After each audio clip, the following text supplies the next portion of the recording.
안녕하십니까. 칼바르트 신학의 해설 위대한 열정 강도 오늘 19강 하겠습니다. 지금 우리는 전체적으로 제 9장 교회론을 공부하고 있습니다. 지난 118강에 처음으로 교회론을 시작을 했어요. 이 책을 쓴 에바르트 부시가 함께 나아가기 이렇게 제목을 잡았네요. 결국은 이제 교회론입니다. 교회는 무엇인가 하는 겁니다. 교회가 하늘에서 뚝 떨어진 게 절대 아니죠. 구체적인 역사 한가운데서 출현했죠. 그러니 교회가 무엇이냐 하는 것도 늘 그 역사 한가운데서 질문해야 됩니다. 그 역사는 늘 변하는 거라서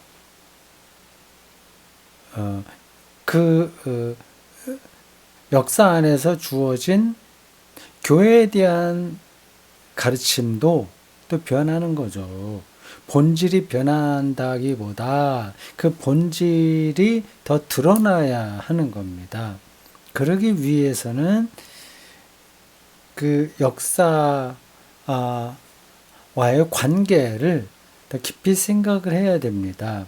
그러니까 2000년 전에 당시 사람들이 처했던 상황, 그 로마라는 정치, 문화, 경제에서 압도적인 힘을 발휘했던 나라와의 관계, 또 중세기 거쳐서 기독교가 어떻게 로마 제국과 통일성을 이루었는가 하는 그런 문제, 그런 것들을 다 흘러온 역사로서 우리가 되돌아봐야 되고, 오늘 이 시대에 우리는 어떻게 로마 제국과의 관계에서 기독교의 정체성을 유지하려고 했었던 이들의 그 노력들이 교리로 형성된 자리를 잡은 기독교 교회론, 그걸 오늘의 우리의 현재 삶에서 새롭게 해석해야 되는 거죠. 그런 작업을 신학자들이 계속 하는 겁니다. 바르트가 이제 히틀러 나치 정권의 포항무도한 그 행태 앞에서, 그리고 그 히틀러 나치즘에 대한 독일 교회의 잘못된 신학적 태도에서 어떻게 교회를 말하고 있는지 지금 따라가고 있습니다. 자, 119강이에요. 소제목은 지난번에 이어서 궁지에 몰린 교회입니다. 이게 어떤 뜻인지는 지난 강의에 했으니까 참고하십시오. 433쪽 밑에서 셋째 줄부터 다시 시작합니다.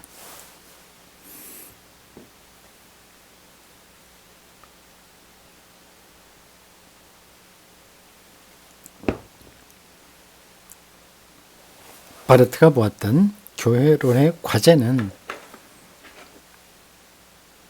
지금까지 교회의 형태가 존속하도록 보장하려는 어떤 이론이 아니었고, 당연히 그렇죠. 그 당시 교회가 얼마나 역사 앞에서 무책임했는지를 잘 알고 있지 않습니까? 사실 한국 교회도 이제는 기독교 선교 역사에서 거의 전부 후무하다고 할 정도로 발전했으나 군사 독재 앞에서 얼마나 잘못된 행태를 보이는지 우리가 잘 알고 있습니다. 교회론이 잘못된 거죠. 뭐 지금도 사실은 마찬가지죠. 그냥 교회가 공공성을 놓치고 사사로운 어떤 단체처럼 전락해버리고 말았습니다. 신앙 자체가 사실은 그 사적으로 떨어졌어요. 한 개인이 예수 잘 믿고 착하게 살고 그 마음 위로받고 그렇게 살면 되지. 그건 이제 사적인 영역이죠. 프라이버시라고 하는 그 영적인 프라이버시 안에 떨어져 있습니다. 그게 완전히 잘못된 거라고는 할 수 없으나 불충분한 거죠. 공적인 영역이 다 말살돼 버리고 말았습니다. 공적인 영역으로 나서는 경우도 대개는 교회 이기주의의 동기에서 오는 겁니다. 교회에 뭐가 손해가 될 것 같으면 벌떼처럼 일어나서 정부를 향해서 반대 목소리를 높이잖아요. 사학법 개정할 때나 대체복무법 정할 때라든지 최근에는 차별금지법 이런 것에서는 물불 가리지 않고 순교자 정신으로 나서서 이 사회와 싸웁니다. 이게 이제 공적인 행동이죠. 근데 다른 데서 그러냐? 일관되게 이 공적인 영역에 대해서 발언하냐? 전혀 그렇지 못하거든요. 교회에 뭔가 손해가 될 것 같은 것에만 민감하게 반응하고 있습니다.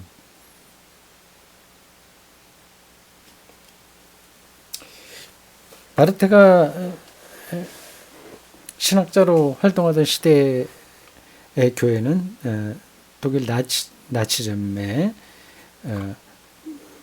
독일 나치즘을 방조 내지 협조한 교회를 대상으로 합니다. 저는 어떤 교회를 예측하는 것도 아니었다. 오히려 그 과제는 신학적 과제는 바르티의 신학적 과제는 현 상황에서 교회에게 약속된 진정한 존재가 무엇인지 묻는 것이었다. 교회의 존재 근거를 묻는 거죠. 현 상황에서라는 건 중요한 거예요. 이 상황, 역사죠. 여기서 교회의 존재 근거가 뭐냐, 그거를 묻는 겁니다. 그러므로 현 상황과 논쟁을 벌이는 것은 바르트에게는 우선적인 과제가 아니다. 현 상황과의 논쟁이 들어오긴 들어와요. 그것 없이는 논쟁이 좀 뜬구름 잡는 건 아니라도 너무 이론적으로 흐를 수가 있죠. 아주 구체적인 상황에 대한 이야기를 하긴 해야 되는 겁니다. 차별금지법, 군사 독재, 그리고 자본주의의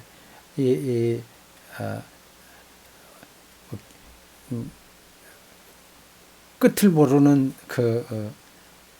뭐라고 표현해야 되나요?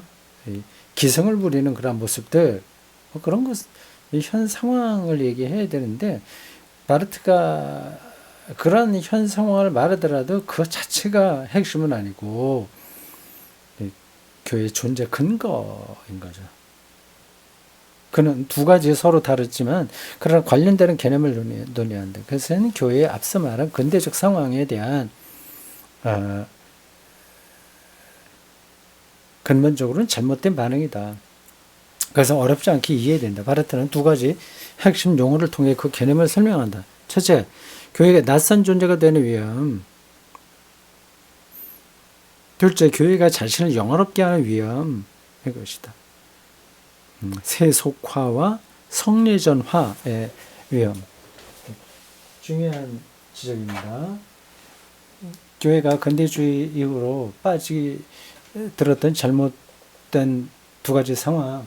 하나는 세속화. 두 번째는 성례전화. 성례전화는 신비주의 그런 데 떨어진다는 거죠. 그 세상하고는 상관없이 나 혼자만 세례받고 성찬에 참여하고 찬송 부르고 그런 것으로 충분하다는 생각이고요. 그리고 세속화는 기독교가 철저하게 세속 개념에 떨어지는 거죠. 혹은 외부 지향적 결함이 있는 교회, 외부 지향적인 결함이 있는 교회, 이 내부 지향적인 과잉의 교회,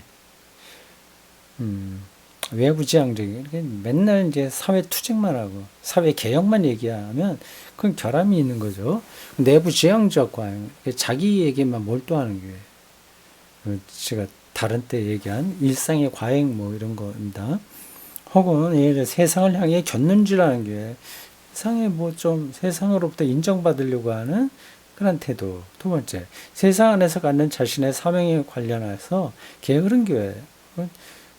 선교가 뭔지도 모르고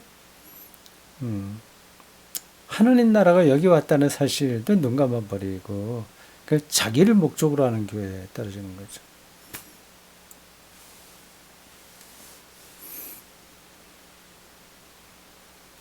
결함이 있는 교회란 주님을 바라보면서도 불안해하고 그보다 더욱 불안하게 다른 편에 있는 세상을 바라보는 교회다. 세상을 바라보는 교회. 나치즘에 좀 인정을 받아보려고 하는 그 태도, 뭐 그런 거를 포함하는 말이겠죠.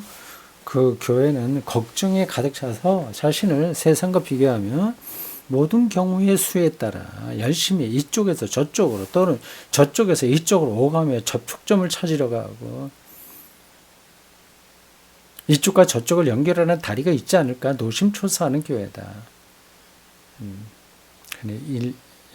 예를 든다면 뭐 국가를 위한 뭐 조창기도회 뭐 이런 것들이 다 이런 데 속합니다. 그 뭐하러 하는지 모르겠어요. 연결하는 어떤 다리를 찾으려고 노심초사하는 모습이 거기 나타납니다. 그 교회가 가장 소중히 여기는 단어는 그리고라는 단어다. 그리고 혼합주의적인 성격인 거죠. 예. 그것은 결함이 있는 교회다.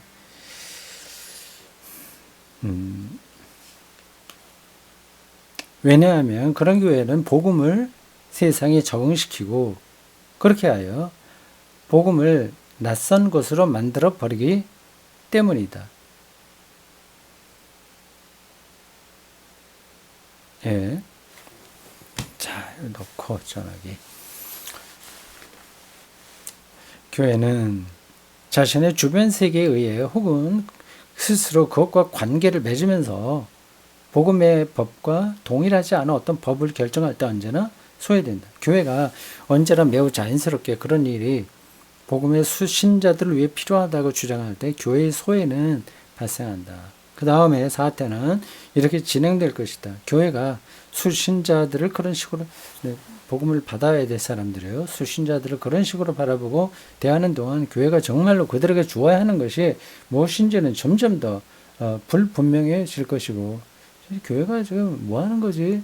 세상에서 하는 그 뭐 힐링 정도 하는 건가? 이렇게 보는 거죠. 나아가 그들에게 줄 수 있는 것이 도대체 남아있는지가 불확실해질 것이다.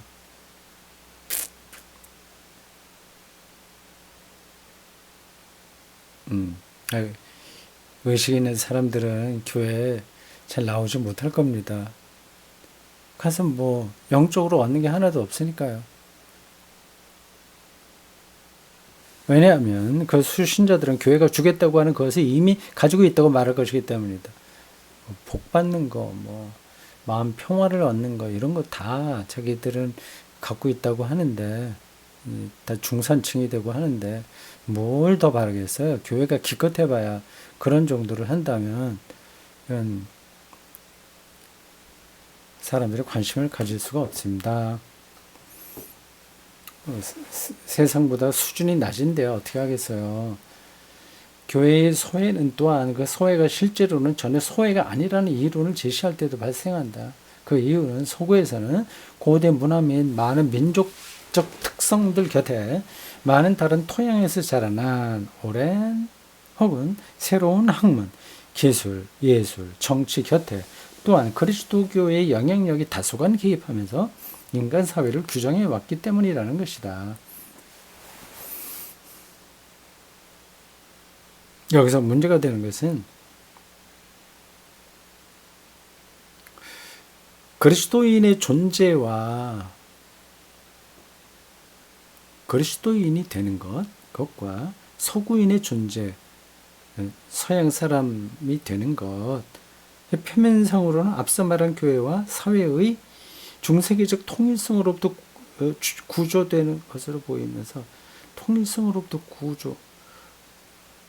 구조된다, 구원받는다는 거죠. 구조, 통일성으로부터 이 번역이 애매하네. 구조라는 게 뭐야? 벗어난다는 뜻으로 보이는데 적합하지는 않은 단어입니다. 그냥 도둑은 넘어갑시다. 그 문장 다시 보겠습니다. 여기서 문제가 되는 것은 그리스도인의 존재와 석구인의 존재가 일치한다는 것만이 아니다.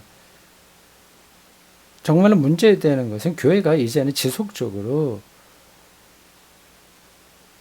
적응의 압력 아래 놓인다는 것이며 세상 사람들에 맞도록 그렇게 자기가 적응해가는 것이죠. 이미 많은 점에서 교회를 더 이상 필요로 하지 않는 사회 안에서 그 사회가 마련해주는 작은 자리만 차지해야 한다는 사실이다. 사회 전체 공간 안에서 저 자리 여기만 앉아 있어. 그렇게 그 자리를 사회가 마련해 주는 거죠. 그냥 외로운 사람들 와서 위로받고 기도해주고 그 자리에서 아무 소리 하지 말고 그냥 그 모양들이 있어. 그런 정도로 만족할 수밖에 없다는 거죠. 자리를 정해준 사회는 아직도 쓸모가 있으려면 이래저래 해야 한다는 처방전도 교회에 함께 제시한다. 이건 그래서 오래전에 한 바르트의 말인데 오늘 우리들에게 딱 맞는 거죠. 그냥 문제만 일으키지 말고 그대로 있지. 요 정도죠. 교회가 문제만 안 일으키면 다행이다. 이런 정도로 보고 있지 않습니까?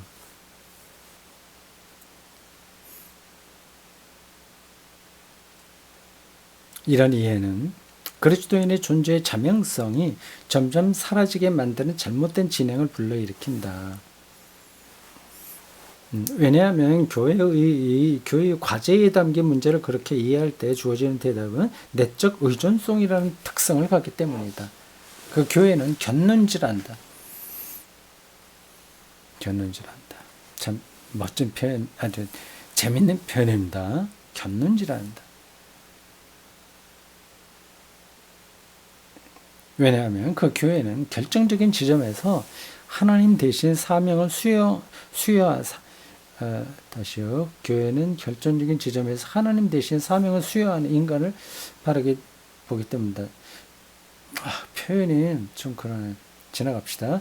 그 관점에서 교회는 어떤 집의 건축에 비유되는데 건축자는 그 집을 지을 때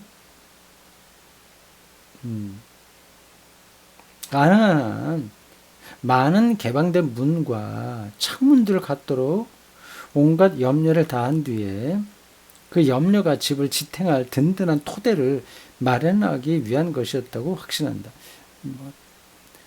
비유적으로 설명한 거네요. 그냥 지나가야 되겠습니다. 그럼 그렇고 제가 몇 시에 시작했는지를 모르겠네요.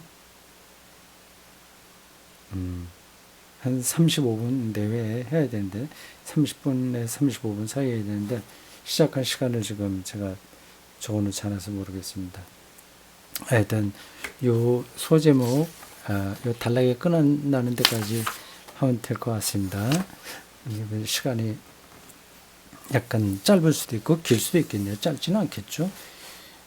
바르트는 사회에 점점 더 많은 영역이 교회에 대해 독립성을 요구할 때 교회에 간섭 필요 없다 이런 거죠. 교회는 새로운 자유의 선언으로 대처해야 한다고 보았다. 다시 말해 교회도 스스로 사회에 대해 독립적이라고 이해해야 하고 자신의 신앙 고백과 인식을 위한 전적으로 새로운 자유를 향해 부르심을 받고 있음을 알아야 한다는 것이다. 세상에 곁눈질하지 말고 자기의 정체성, 자기의 본질을 분명하게 붙들고 거기에 천착해야 된다고 하는 겁니다.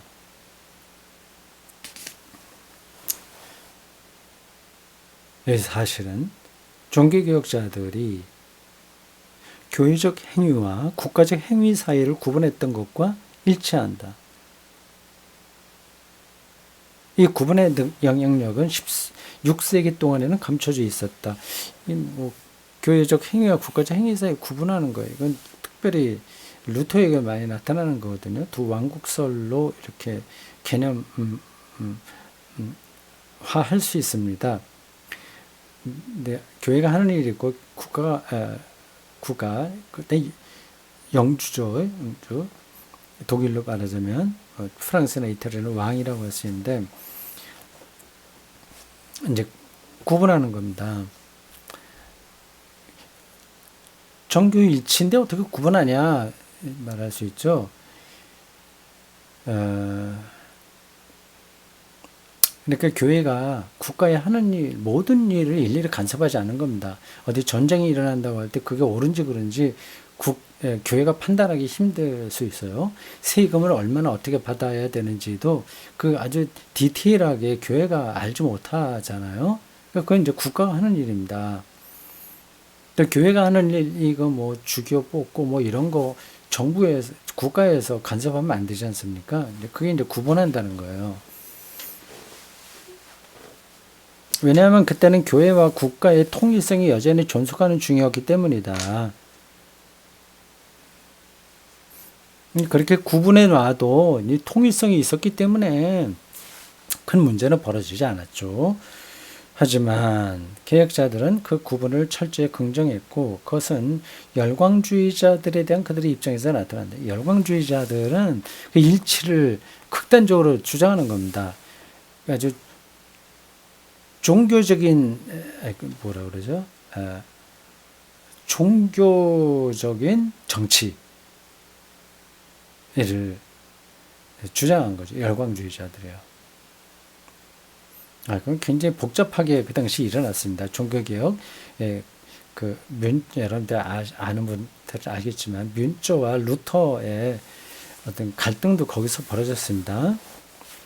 이 통일성이 붕괴된 이후에, 근대주의 이후로 점점 더, 개혁자들의 결정은 다시 한번 새롭게 숙고되었으며 이렇게 말해졌다. 교회가 자유롭게 되는 것은 사회가 교회에게 지정해주는 공간 안에서가 아니라, 여기 잠자코 여기만 있어. 이런 사회의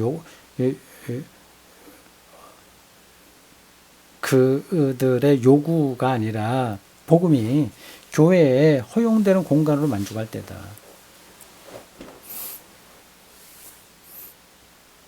복음이 교회에 허용하는 공간으로 만족할 때다. 무슨 말이야? 그것은 복음을 통해서만이 아니라 또 외부 세계, 즉 자연 및 역사적인 힘과 권세들의 방향과의 관계를 통해 주어지는 모든 전제, 속박, 의무들로부터 벗어나는 자유다. 자, 이렇게 쭉 바르트가 설명하는 것을 에바르드 부시가 다시 여기서 압축해서 소개하고 있습니다. 근데 이러한 글들을 따라 읽다 보면 그 설명이 바르트의 생각인 건지 아니면 바르트가 좀 잘못이라고 생각한 교회 그 당시 종교개혁 그 당시의 생각인지 그를 구분하지 못할 때가 있습니다. 그를 정확하게 그 흐름을 따라가야만 바르트의 책 읽기에서 잘못된 길로 떨어지지 않을 수 있습니다. 하여튼 여기까지는 종교개혁자들의 생각들과 그들의 생각이 문제가 아니었었는데 왜 이제 근대주의 넘어오면서 문제가 일어났는지 등등 그런 것들을 설명한 겁니다.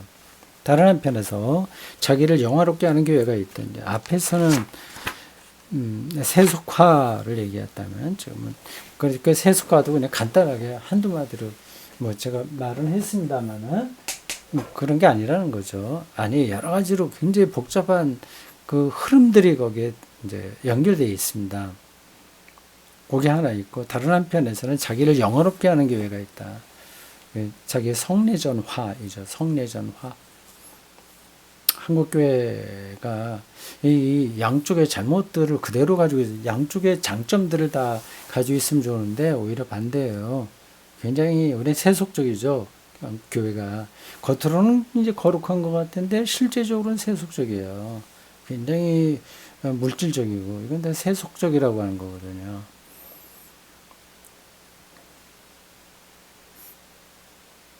영화롭게 하는 교회, 이게 자기 도취하는 거죠. 이것은 교회가 적응한다는 사실보다는 교회가 자기 자신을 주장한다는 사실을 통해 확증된다. 세상의 한가운데서 자신도 독립된 하나의 세계라고 주장하는 것이다. 여기 세상으로부터 독립해 있는 건 아니잖아요, 교회가. 세상 안에 있는 거지, 혹은 세상을 위에서 있는 거지, 교회의 영역이 따로 있는 건 아니잖아요. 이런 교회는, 과잉의 교회, 과잉의 교회. 표현이 이제 우리 익숙하지는 않습니다. 과잉, 엑제스 이렇게 되어 있네요. 과잉의 교회. 여기 부분에요.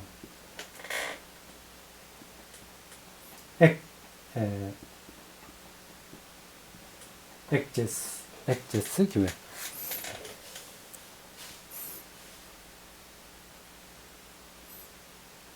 교회가 자기 자신의 유익을 위해 자기 자신을 세상과 구분하고 특성화하기 위해, 아시겠죠? 이게 어떤 건지. 뭐 쉽게 단적인 예로 든다면, 여기는 거룩한 성전입니다. 교회당을 성전이라고 하잖아요. 그런 표현들이 다 과잉의 교회의 속성입니다. 여기는 아주 특별하게 거룩한 곳이야, 이런 생각인 거죠. 자기 자신의 요구를 내세우고 관철시키기 위해 주님을 필요로 한다는 점에서 그렇고, 또한 교회가 자기 자신을 자랑하기 위해 그분을 찬양한다. 재밌죠? 딱 우리 모습을 보여주는 것 같죠? 간혹 그런 얘기들을 어떤 목사님들이 하시더라고요. 뭐 교회, 세상 법보다 교회 법이 우선한다, 뭐 이런 얘기요. 이건 두 개는 비교할 수 없는 건데, 교회가 어떤 교회에 대한 건축을 할 때 그런 그런 시행령 이런 것들이죠. 그런 거 지키지 않고 하다 보면 실수하잖아요. 그러면 잘못한 거 자기가 책임지고 이렇게 해결해야 되는데, 그거보다도 교회 법이 더 우선한다, 뭐 이렇게 하면서 자기들의 그 법적인 하자를 그냥 넘어가려고 하는 겁니다. 교회가 자기 자신을 자랑하기 위해 그분을 찬양한다. 멋진 표현이에요, 이건. 이런 교회는 세상에 대한 자신의 독립성을 강조한다. 그러나 과거와 같은 무조건적이고 승리적인 우월감에서가 아니라, 그건 못하죠. 중세기처럼요. 오히려 세상에 대한 화기애애하고 평화로운 제안으로 그렇게 말한다. 굉장히 교묘하게 그렇게 하는 거예요. 우리 세상에 봉사를 많이 하지, 구제도 많이 하지, 그러면서 자기 영역을 확보하려고 하는 거죠. 교회의 내부에서 우리를 만족시키는 것, 그리고 교회의 과거의 영광 가운데 우리가 아직도 보존하고 있는 것은, 그것이 교회 담장 밖에 어느 누구에게도, 심지어 우리 자신에게도 구속력이 없다는 사실을 우리로 하여금 긍정하도록 만든다. 여기서 교회는 사라져가는 그리스도인의 존재적 자명성에 대해, 표현이 까다롭죠. 개념적인 용어를 해서 그래요. 근데 이거 일일이 꼭 언어 설명을 하지 않겠습니다. 네, 좁은 보호구역 안으로 퇴각함으로써 이제 퇴행이죠. 어린아이 같이 되는 거죠. 그 안전지역에 떨어져 버리는 거죠. 다시 말해 내부 지향적인 교회가 됨으로써 대응하고 있다. 바르티에 의하면 이 과정이 성례전화다. 두 가지 개념을 이제 머리에 넣어 두시면 좋겠습니다. 세속화와 성례전화. 좋은 표현입니다. 교회가 자신의 내부에서 이리저리 흔들리는 세계 그 자체로 변형되는 것이다. 그 자체로. 세계 그 자체로, 이건 철학적 개념이 있는 표현 같은데, Die Welt an sich인가? an sich, für sich, 그거죠. 변형되는 것이다. 그와 같아 성례전화도 일종의 교회의 세속화인데, 그것도 세속화다. 앞서 말한 세속화, 곧 세상을 성리전화하려는 방향으로 접어들었던 교회의 세속화와 마찬가지다. 이쪽에서 교회는 세상과 비슷해졌고 저쪽에서는 세상으로부터 벗어났다. 비슷해진 것은 세속화라는 개념에 있는 거고요. 벗어났다는 것은 성리전화인데 사실은 다 그게 세속화한 흐름이다. 그 뜻입니다. 교회가 정신을 집중하여 하나님의 요청을 옹호하려 하지 않고 자기 주장만 내세우기 때문이다. 교회 자신이 세상 한가운데서 스스로 세상적이려고 하지 않았다면, 세상과 연대하려고 하지 않았다면 어떻게 교회가 세상과 비슷해질 수 있겠는가?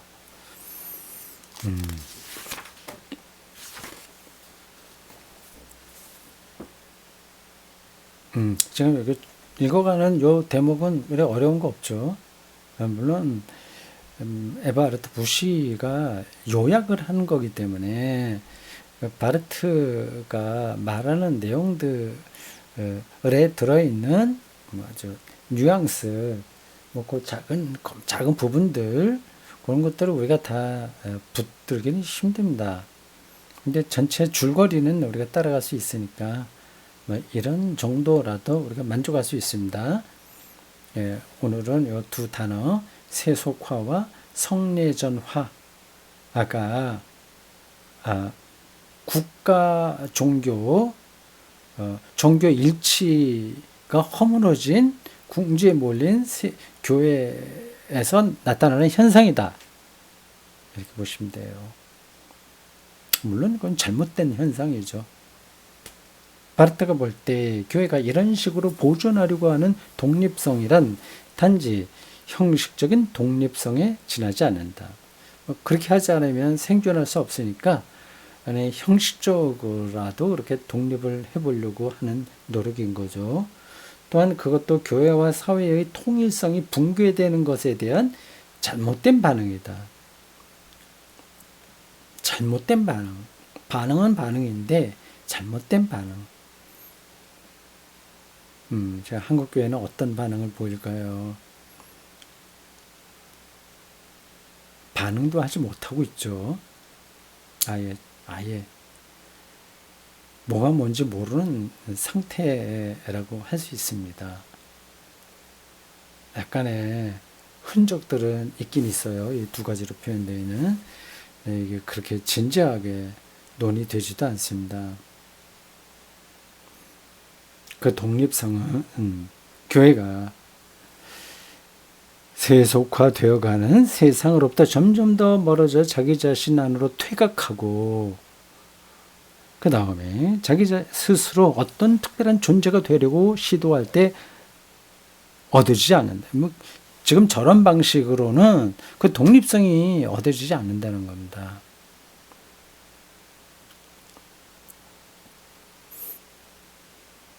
교회 본질을 붙들어야 독립성이 유지되는 거죠.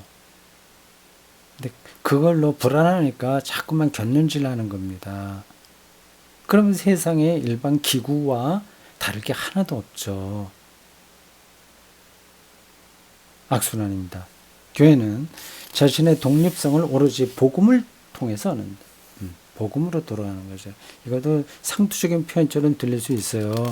늘 교회도 그런 얘기 많이 하지 않습니까? 세상은 세속화됐죠. 우린 복음으로 산다. 복음만이 우리 길이다 얘기하는데 그거는 앞에서 바르트가 얘기한 대로 자기를 찬양하기 위해서 하나님을 찬양하는 것에 불과합니다.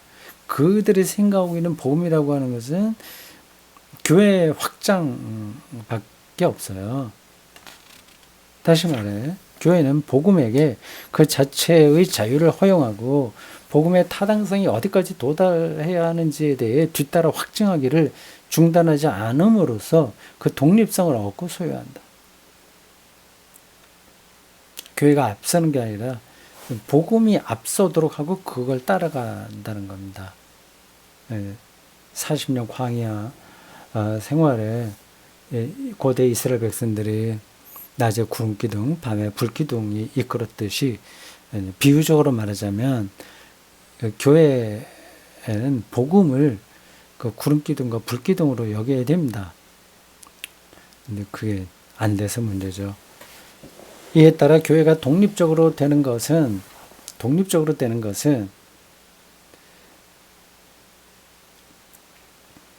이 말은 교회가 된다는 겁니다. 명실교인이 교회답게 되는 거죠. 그것은 하품을 수고롭게 참으면서 이게 왜 갑자기 들어왔어? 하품을 수고롭게 참으면서 이제 막 위태롭게 해체되려고 하는 전통들을 보호하고 지킬 것이 아니라 자기의 기득권 교회가 유지하려고 하는 게 아니라 바로 복음이 교회 자신에게 규정하는 과제를 언제나 새롭게 확증해 나갈 때다. 복음의 소리에 귀를 기울일 때다. 그래야지 교회가 세속화 시대에 거기에 눈치 보지 않고 독립적인 존재 근거를 확보할 수 있다고 하는 겁니다. 그냥 우리 일상적인 말로 표현하면 이런 거죠. 가난해도 흔들리지 말고 생명의 본질이 뭐냐를 붙들고 사는 사람만이 인간으로서의 독립성을 확보할 수 있다. 그렇게 볼 수 있어요. 교회가 자유롭게 되는 것은 자기 유지에 몰두할 때가 아니라 바로 교회 안에서 선하신 목재의 음성이 들려올 때다. 교회는 그 목소리의 부르심을 받았으며 세계 안에서의 어떤 책임을 벗어나는 자유가 아니라 그렇지.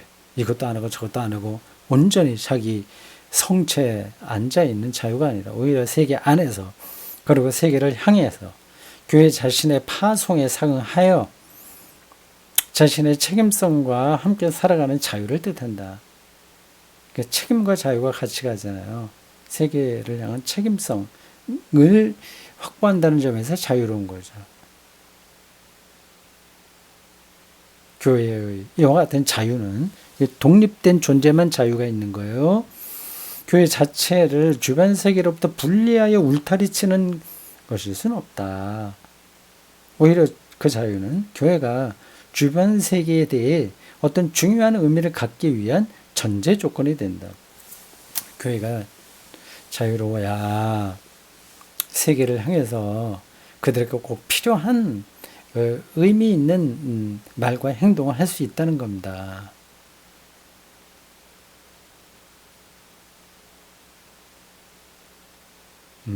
좋았어요. 바르트의 교회론은 지금까지 요거 본 거까지만 본다면 뭐 어렵지도 않고 교회 그 근대주의 이후 세속화 이후 교회가 처한 상황에 근거하여 어떤 방향을 갖고 가야 되냐 하는 것을 정확하게 말해주고 있습니다. 오늘 한국교회에 꼭 필요한 가르침이라고 저는 생각합니다. 여러분도 똑같겠죠. 자, 여기까지 하겠습니다. 수고했습니다.